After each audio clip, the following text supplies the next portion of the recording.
Ο ψαράς! Ίσως να μην ήταν και πολύ καλή ιδέα.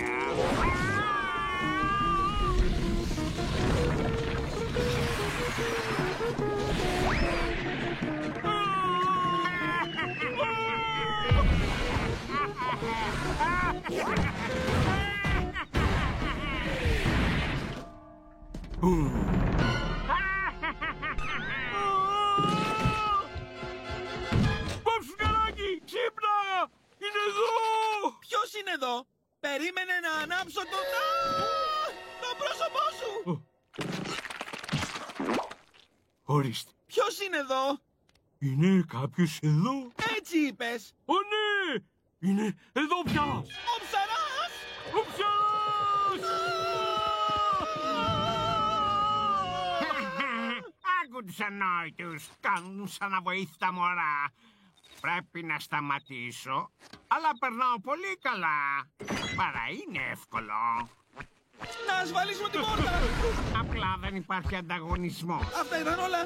Και αυτό εδώ! Όχι το κάνει! Λες να κρατήσει? Το ελπίζω!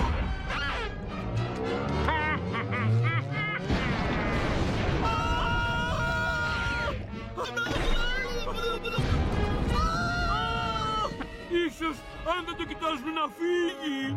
Ναι, όπως και στην ταινία!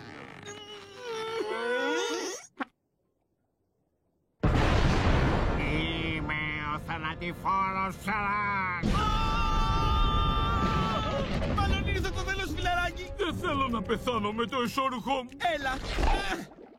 Πάρε το δικό μου! Καλή ιδέα! Ας ανταλλάξουμε, ορίστε! Ορίστε κι εσύ! Τώρα τι λέγαμε? Ω ναι! Θα μας κάνει φίστιξ!